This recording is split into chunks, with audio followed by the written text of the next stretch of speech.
Vas-y. Voilà, donc maintenant je vais vous expliquer un petit peu mon parcours chez les témoins de Jéhovah et puis surtout, qu'est-ce qui s'est passé à notre sortie, à moi, mon mari et mes enfants. Donc comme je vous l'ai dit tout de suite, j'ai été baptisée à 13 ans et demi par conviction profonde religieuse. Et puis le mois qui suivait mon baptême, j'ai décidé d'entreprendre le service de pionnier auxiliaire. Donc pour ceux qui ne savent pas ce que c'est-à-dire qu'on consacre entre 50 et 60 heures par mois, bénévolement, à faire du porte-à-porte pour évangéliser, parler de Christ et du message lié au royaume. Donc malgré le fait que j'étais toujours en scolarité, j'avais vraiment un désir profond pour mon prochain d'aller leur apporter la bonne parole. Alors, pour me consacrer totalement à l'organisation et donc à Dieu, puisque c'est cela que je pensais, eh bien, je n'ai pas continué d'études au-delà de mes 16 ans, parce que chez les témoins de Jéhovah, les études supérieures ne sont pas considérées comme nécessaires vu qu'on attend l'intervention divine. Et donc, mon objectif était de me consacrer totalement à Dieu en étant à long terme pionnier d'une manière annuelle. Donc j'avais comme objectif d'être pionnier permanent, c'est-à-dire là c'était consacré entre 800 et 1000 heures par an, ce qui revient à 70, 70 pour les Français ou 80-90 heures par mois, 90 pour les Belges. Voilà. Donc j'ai connu mon mari très jeune, mais j'ai choisi une personne donc, qui était témoin de Jéhovah depuis plus de 5 ans, qui avait montré sa fidélité à Dieu et aux principes de la Bible, et qui avait le même objectif que moi de consacrer sa vie entièrement au service de Dieu. Donc il y avait aussi cet objectif d'être pionnier permanent.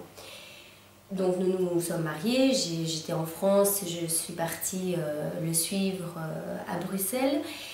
Et au bout de quelques années, donc nous avons pris un travail mi-temps pour pouvoir nous consacrer toujours à ce porte-à-porte, au fait d'être là aussi pour les réunions, pour aider, pour nettoyer la salle, pour aider les personnes en difficulté aussi au sein de la communauté, de la congrégation. Et donc nous avons à un moment donné, lorsqu'on a pu le faire, décidé d'entreprendre ce service de pionnier, ce que nous avons fait jusqu'au jour où je suis tombée enceinte. Donc ce n'était pas quelque chose de prévu à ce moment-là, mais le fait d'être enceinte m'a fait que, voilà, étant donné mes problèmes de santé et le fait que nous n'avions pas de famille pour nous soutenir dans le fait de garder l'enfant, eh bien j'ai dû arrêter ce service de pionnier, mon mari aussi, et nous ne l'avons absolument pas regretté. Nous nous sommes occupés entièrement de notre enfant, qui n'a d'ailleurs jamais été en crèche. Nous avons travaillé mi-temps d'un côté et l'autre mi-temps était consacré à notre enfant. Nous étions toujours très très actifs au sein de la congrégation, parce que nous étions là à toutes les réunions. Il faut savoir qu'il y a quand même 3 réunions par semaine, il y a la prédication le week-end, il y a aussi l'étude pour pouvoir préparer ces réunions. Et mon mari était à ce moment-là assistant ministériel, donc il faisait des discours et préparation de réunions, il était assez actif. Voilà.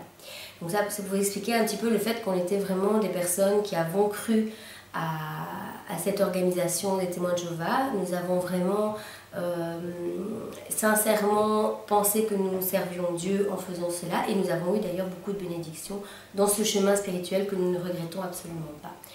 Alors à ce moment-là, nous avons pendant 8 ans vécu dans une congrégation qui était proche de chez nous sur Watermal-Boisfort. Donc c'est la congrégation de Watermal. Et 8 ans après, donc ma fille avait 2 ans et demi, j'étais enceinte d'un deuxième enfant qui était quelque chose que nous avions prévu. Et il s'est passé qu'en revenant de vacances, on a eu des personnes que nous essayons d'encourager, une famille qui était recomposée, qui a été complètement disloquée, où il y a eu un problème de pédophilie dont nous n'étions absolument pas au courant. Mais sans savoir à ce moment-là ce qui se passait, eh bien, nous avons été victimes de beaucoup de persécutions, de rejet de la congrégation, sans comprendre ce qui se passait à ce moment-là du tout. Et moi, étant enceinte d'un bébé, étant très très fragile à ce moment-là, nous avions été contraints, sans savoir ce qui se passait du tout dans la congrégation, de partir dans une autre congrégation par sauvegarde pour le bébé que je portais. Parce que j'avais vraiment des graves conséquences de tout le rejet, de la médisance qui se passait dans la congrégation. Donc voilà, maintenant on le sait maintenant que c'était un problème de pédophilie, mais apparemment les anciens de la congrégation pensaient qu'on savait des choses alors que nous n'étions absolument au courant de rien. Ça c'est un fait. Vous allez comprendre pourquoi je parle de cela plus tard.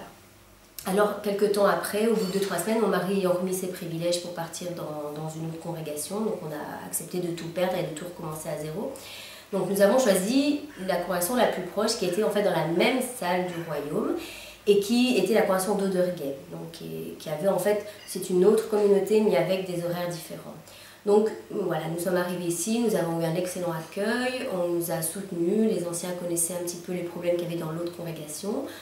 Et puis au bout d'un an, naturellement, mon mari a pu retrouver ses privilèges et continuer à servir au sein de celle-ci.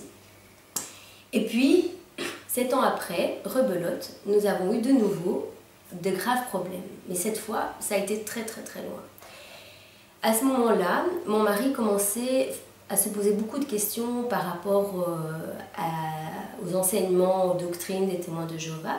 Non, parce qu'il faut savoir que les témoins de Jéhovah nous encouragent de lire la Bible chaque jour, nous encouragent de creuser au profond de la Bible. Et mon mari ayant perdu son travail, se retrouvant au chômage, eh bien, il avait vraiment à loisir de prendre beaucoup de temps pour la Bible, c'est ce qu'il a fait. Et au bout d'un moment, il commence à me dire, mais écoute, moi, l'espérance terrestre dont parlent les témoins de Jéhovah, donc je ne sais pas si vous le savez, mais les témoins de Jéhovah clament que Dieu va faire venir son royaume sur terre, qu'un jour va arriver qui s'appelle Armageddon, qui est le jour de la guerre de Dieu. Et ce jour-là, Dieu détruira les méchants, gardera les humbles. Donc apparemment, pour eux, ce sont que les personnes qui sont témoins de Jéhovah, donc les gens que Jésus aura choisis. Et ces personnes-là auront la vie éternelle sur la terre. Et puis, en continuant sa lecture, mon mari me dit, écoute, moi, cette espérance terrestre, au plus je lis la Bible, et au moins je la comprends. Ben alors moi, naturellement, ayant été élevée toute petite dans ce qu'on appelle la vérité, entre guillemets, des témoins de Jéhovah, connaissant un petit peu les rouages, ben, je lui dis, écoute, pose la question au Bethel ou à un ancien de la congrégation. C'est ce que mon mari a fait. Mais, quand il a commencé à poser la question, beaucoup de frères ont commencé à parler d'apostasie. Donc, quelqu'un, en fait, pour eux, l'apostasie, c'est quelqu'un qui se rebelle des enseignements de la Bible. Ce qui n'était pas le cas, mais en fait, par extrapolation, pour eux, c'est plutôt quelqu'un qui se rebelle contre les enseignements de la Watchtower. Donc, ceux qui appellent le canal, en fait, entre Christ et Dieu. Donc, sincèrement, mon mari se pose la question. Les anciens, parce qu'il n'en parle à personne d'autre qu'aux anciens, donc aux personnes nommées pour répondre à ce genre de questions, lui conseille de faire une lettre. Donc mon mari le fait, il écrit une lettre au Bethel, il attend patiemment, et puis on entend toujours parler d'apostasie sans comprendre qu'en fait beaucoup de personnes nous avaient déjà catalogués comme cela. Et à un moment donné, au bout d'1 an et demi quand même, mon mari va voir les anciens en disant, écoute, j'ai posé une question et vraiment j'ai besoin pour continuer dans ma foi chrétienne d'avoir la réponse à cela. Je veux juste qu'on m'ouvre la Bible et qu'on me montre vraiment d'où vient cette croyance de la vie éternelle sur terre. Toujours pas de réponse. Beaucoup d'anciens sont venus à la maison, quand mon mari a pris beaucoup de passages bibliques, les anciens, oui, on va réfléchir, on va étudier la question, on viendra plus tard. On n'a toujours pas eu de réponse. Et pendant ce temps-là, où mon mari était en voie spirituelle, où il remettait pas mal de choses en question au niveau de la Bible, toujours en relation avec Dieu, donc toujours dans le désir de comprendre la vérité, eh bien, il y a eu beaucoup de problèmes de pédophilie dans les congrégations, celle-ci et celle dont nous étions partis à Watermal. 2 frères qu'on connaissait bien ont été en prison pour pédophilie. Mais les anciens nous ont certifié qu'ils étaient innocents. Ça, on ne le saura jamais. Donc vu ça, vu le fait aussi qu'un ancien avait aussi son fils qui était en prison, qui s'était suicidé, qu'il avait été en prison pour pédophilie, enfin inceste, parce que c'était dans la même famille, il y avait un climat, moi j'avais quand même 3 filles, et des problèmes familiaux où ce problème-là existait. Donc moi j'ai été protégée depuis mon enfance de ce problème-là, et je m'étais fait en tant que maman la détermination de protéger coûte que coûte mes filles de ce problème. Et entre-temps, donc non seulement on a cette ambiance, ce climat dans la congrégation de pédophilie, de choses non avouées, en plus de cela, on a ma mère qui me parle aussi qu'il faut absolument que je protège mes filles, que je dois être très stricte, que je ne dois pas laisser mes filles partir avec des frères. Donc on avait vraiment les pressions de toutes parts qui nous disaient vraiment protégez vos enfants. Alors, naturellement, j'ai été voir les anciens et je leur ai demandé, entre 2 yeux, qu'on puisse ne pas mettre mes filles avec des personnes qui ne soient pas du même sexe. Donc j'avais juste demandé, puisque bon, quand j'allais prêcher, je venais avec 2 ou 3 enfants, ce qui était quand même assez lourd pour aller à une porte. Hein. Donc pour me soulager, j'avais demandé qu'on puisse prendre une de mes filles, mais bien sûr que c'est une sœur qui la prend en charge. Et les anciens n'ont apparemment pas du tout apprécié, ils ont estimé qu'on les avait, comment dire, je ne sais plus les propos qu'ils ont tenus, mais on a eu la suspicion sur eux, qu'on les avait catalogués comme étant des pédophiles, ce qui n'était absolument pas dans notre tête, puisque moi j'avais dit à mes enfants, tu ne vas pas avec un homme, qui soit témoin de Jéhovah, qui soit musulman, qui soit prof de sport, voilà, tu ne dois pas te retrouver seule avec un homme, et on leur avait expliqué un petit peu les choses pour qu'elles ne soient pas une proie, voilà, pour ce genre de personnes-là. Et donc voilà, à ce moment-là où on a pris cette décision, eh bien la persécution au sein de la congrégation a été terrible. Nous avons été victimes d'un rejet non dit, donc plus personne ne nous invitait. Donc il faut quand même savoir que quand on est témoin de Jéhovah, on ne fréquente que des témoins de Jéhovah. Si on est un bon témoin de Jéhovah, enfin, c'est quelqu'un qu'on suit l'organisation, on obéit, on garde des compagnies qui sont chrétiennes, qui ne sont que des témoins de Jéhovah. Ma famille étant en France d'une part et aussi en France mais d'un autre côté, je n'avais aucun contact autre que la communauté religieuse qui nous rejetait. Donc finalement on se retrouvait complètement seuls à 4, à 3, non 5 pardon, on avait quand même nos 3 enfants à ce moment-là. Donc la situation affective elle était assez difficile. Et c'était à ce moment-là où j'ai demandé, donc mon mari et moi avons demandé clairement aux anciens que nos enfants ne prêchent plus avec eux, mais le message n'est bizarrement pas passé, et à chaque fois que j'allais à un rendez-vous de service, comme par hasard, mes filles se retrouvaient seules avec un frère, et je devais discrètement dire aux frères que je ne voulais pas que mes filles aillent avec eux, et qu'elles pouvaient très bien aller avec d'autres personnes, où il y avait 2 sœurs ou quoi. Il y avait vraiment, genre, à un rendez-vous de service, il y avait un frère pour 10 sœurs, donc ça ne posait absolument pas de problème. Mais non, 3, 4, 5, 6 fois d'affilée, ça se posait comme ça. Ou alors, les anciens nous ont dit, bien, puisque vous ne voulez pas que vos filles aillent avec des frères et sœurs, note que j'avais dit que frères, seuls, hein, 2 frères c'était bon aussi, eh bien, vous vous débrouillerez, vous allez prêcher seul. Donc, mon mari étant en maladie à ce moment-là, moi essayant, parce que j'avais toujours l'âme de pionnier, donc pionnier c'est-à-dire qu'on a vraiment envie de se consacrer à ce que Dieu demande et vraiment aider notre prochain, je me retrouvais avec 3 enfants à la porte, de porte en porte, seule avec 3 enfants, dont un petit bébé de 3-4 mois, donc ça devenait impossible.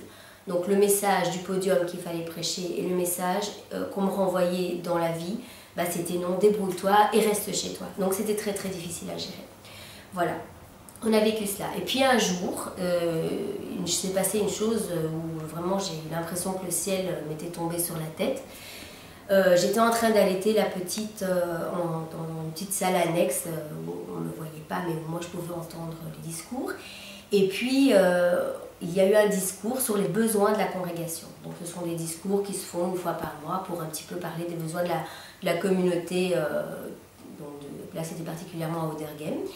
Et un frère vient parler de gens qui ont de la suspicion sur les anciens concernant la pédophilie. Que ce sont alors, et bien sûr il n'a pas dit de nom, hein, mais il a dit que c'était une famille qui allait prêcher le week-end avec 3 enfants. Or, il n'y avait que nous, donc nous avons été très ciblés. Il nous a traités pendant tout le long de ce discours d'apostats, il nous a traités de personnes imbéciles, donc je ne sais pas si vous vous rendez compte, mais nous n'étions absolument pas au courant de ce discours, donc devant nos propres enfants, nous avons été traités de parents stupides, d'imbéciles, de suspicieux. Je ne pense pas que Dieu apprécie énormément ce genre de choses par rapport à l'autorité parentale. Et voilà, tout le discours a été comme ceci, il n'a même pas pris un passage de la Bible, ça a été vraiment une personne qui a parlé lui-même. En fait, cet ancien, c'est l'ancien que son fils s'est suicidé pour pédophilie en prison, donc c'était certainement pas à lui de faire ce genre de discours.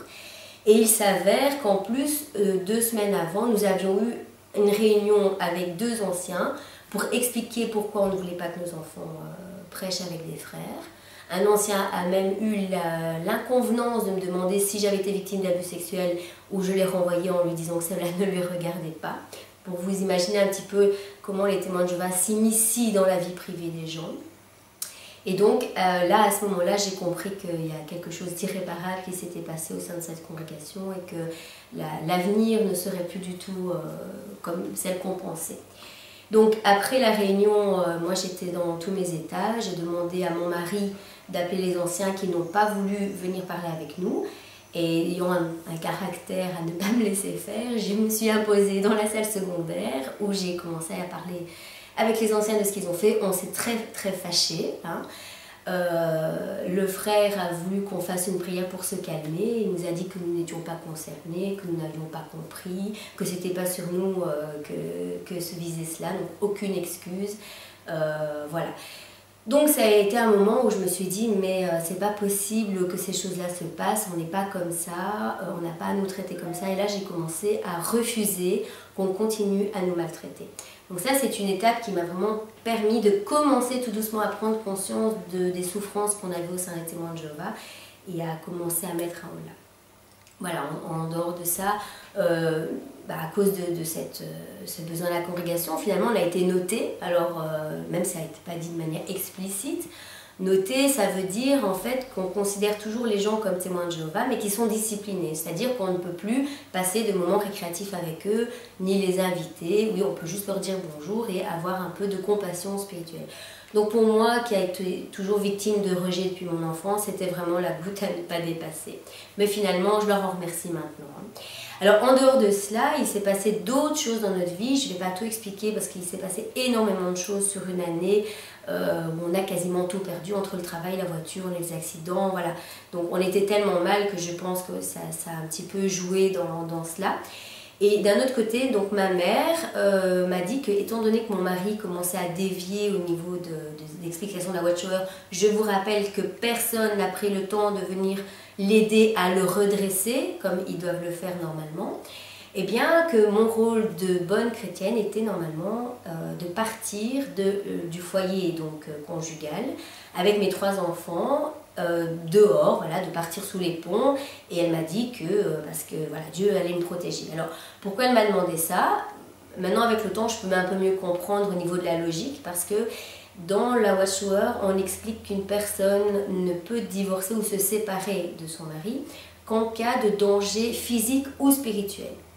Bon, j'étais pas en danger physique, mais pour eux, j'étais en danger spirituel, puisque mon mari déviait de la voie. Donc, pour protéger mes enfants du danger que mon mari donnait, en tout cas ce qu'il croyait, eh bien, je devais partir de ce foyer-là.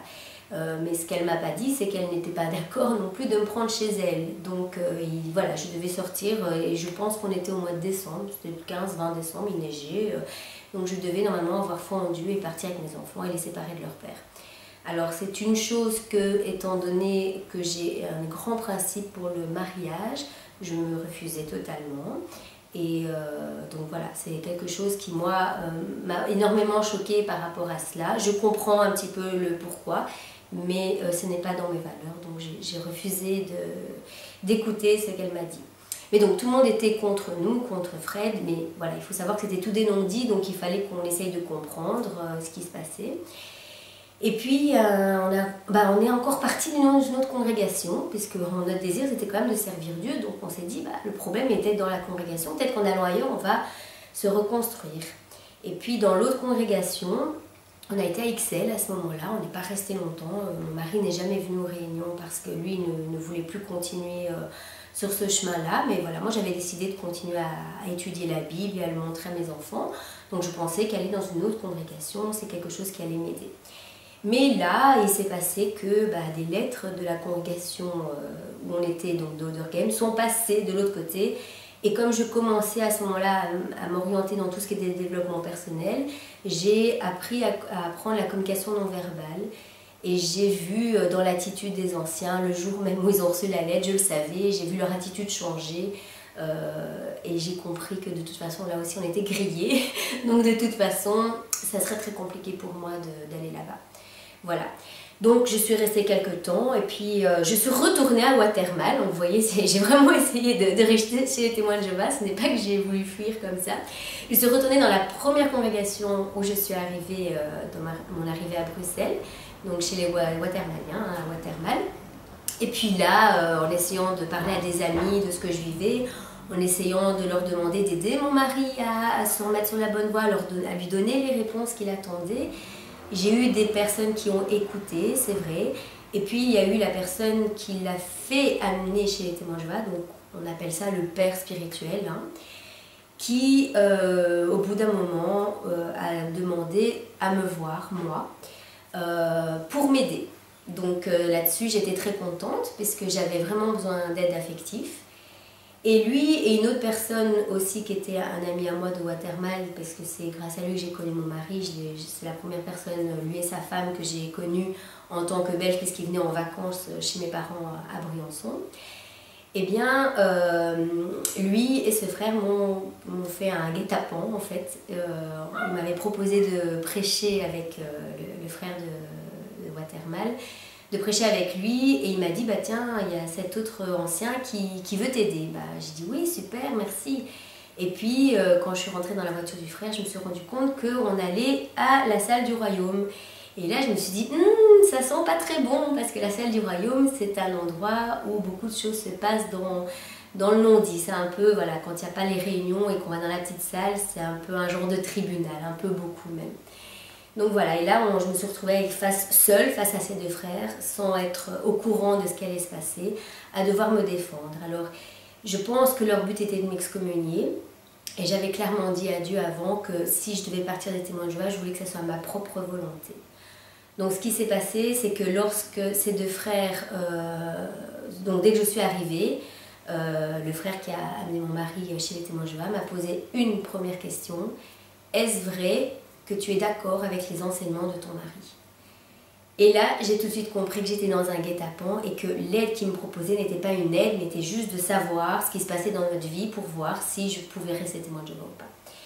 Donc là, eh bien, j'ai fait ce que j'avais commencé à apprendre dans tout ce qui était lâcher prise, communication, PNL, tout ce qui a trait au développement personnel, et certainement dans la prière. J'ai demandé à Dieu eh bien, de me donner la force de répondre à mes ennemis, parce que ces amis qui étaient là depuis 16 ans sont devenus du jour au lendemain des ennemis. Et donc dans tout le respect que j'ai pu donner, eh bien, j'ai expliqué que d'abord je ne pouvais pas être d'accord avec l'enseignement de mon mari, puisque je n'écoutais pas son enseignement. Voilà, mon mari voulait m'expliquer des choses, je n'étais pas prête, donc je ne voulais absolument pas l'entendre. Et j'ai dû me défendre pendant 2h30, ça a duré, et je me suis défendue avec la Bible en main.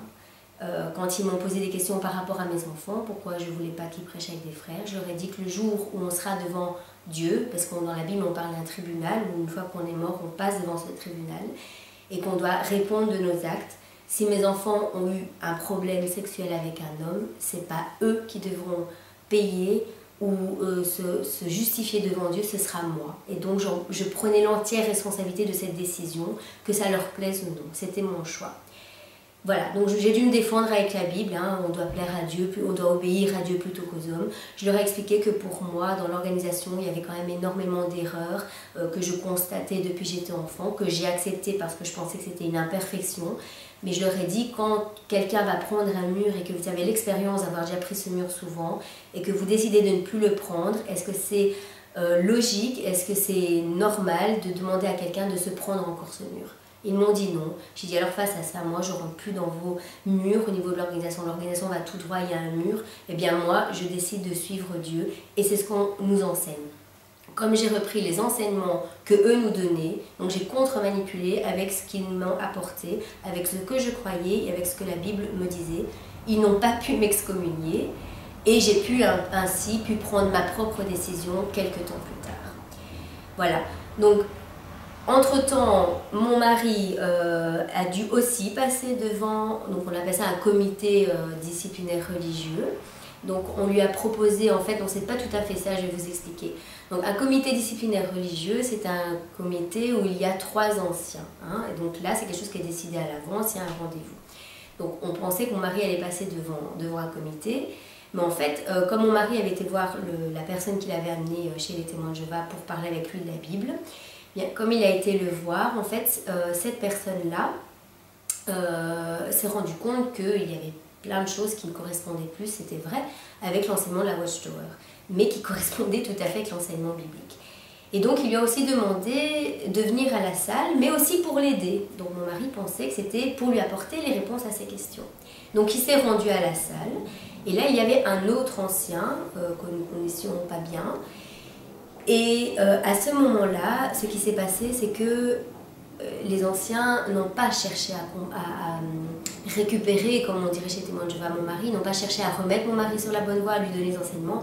Ils lui ont dit que voilà, maintenant, il n'avait plus la qualité d'un témoin de Jéhovah parce qu'il n'était plus d'accord avec l'organisation. Ils ont remis son baptême en doute.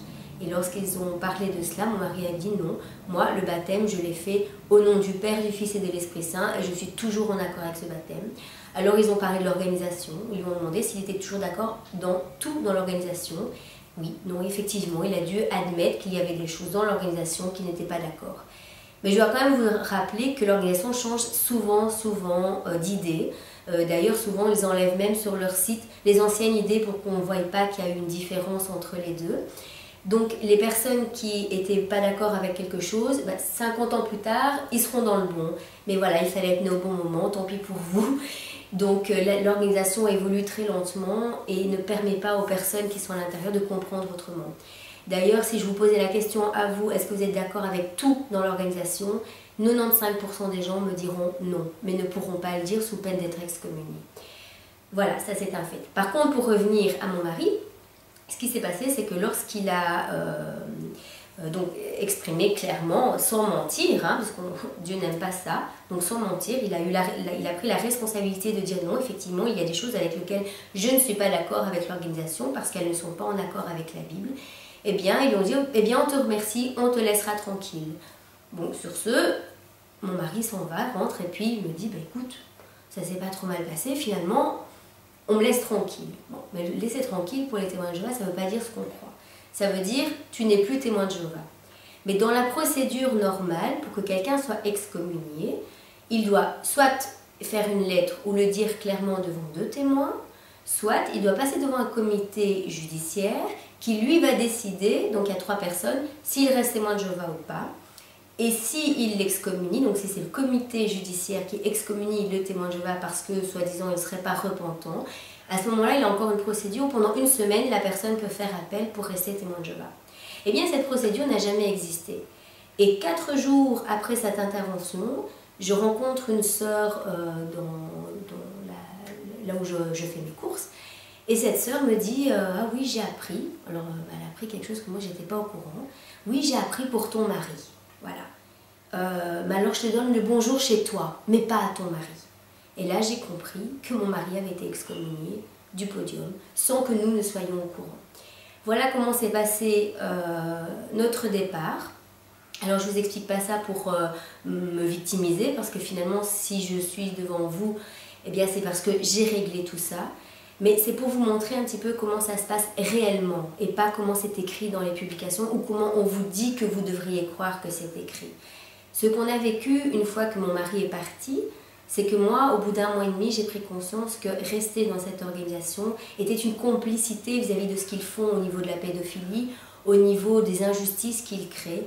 Et je ne voulais plus être devant Dieu responsable de toutes ces souffrances qui sont là dans les congrégations et que les gens vivent. Parce que je ne connais pas un témoin de Jéhovah qui n'est pas en souffrance dans les congrégations. Alors ce qu'on a vécu, c'est qu'une fois que moi je suis partie de là, donc on n'était plus témoins de Jéhovah tous les deux, bien entendu l'excommunication amène le rejet total. Alors on vous clame toujours haut et fort, le jour où vous ne voulez plus être témoin de Jéhovah, vous faites une lettre et tout va bien pour vous, il n'y aura pas d'autres conséquences. C'est totalement faux. Il faut savoir que le jour où vous êtes parti des témoins de Jéhovah, vous n'avez plus de contact avec aucun de vos amis. Or, vous n'en aviez pas avec des personnes de l'extérieur, donc plus de contact du tout. Vous ne pouvez plus contacter vos parents qui sont témoins de Jéhovah sous peine qu'eux aient des problèmes ou soient excommuniés aussi.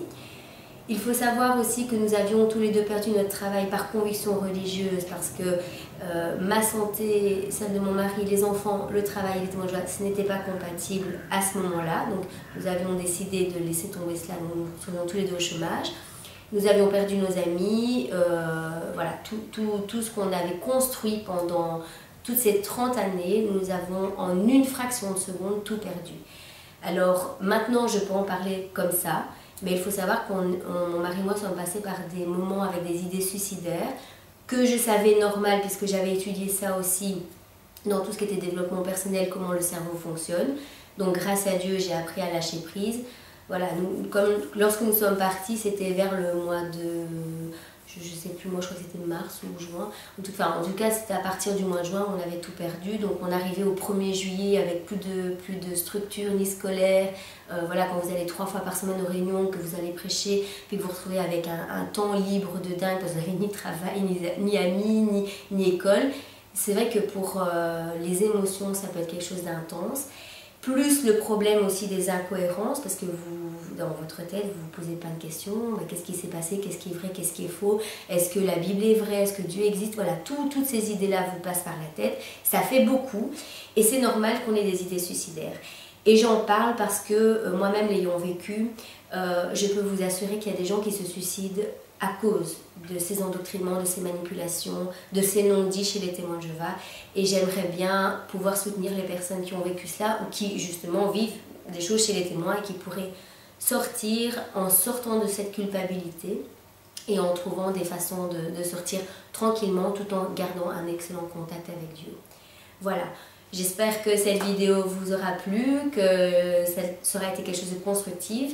Et les prochaines vidéos qui suivront vous expliqueront un peu plus en profondeur le pourquoi du comment ça se passe chez les témoins de Jéhovah, les choses positives que vous pouvez garder, les choses négatives, les incohérences et surtout comment se reconstruire parce que je vous rassure, il y a une vie après les témoins de Jéhovah.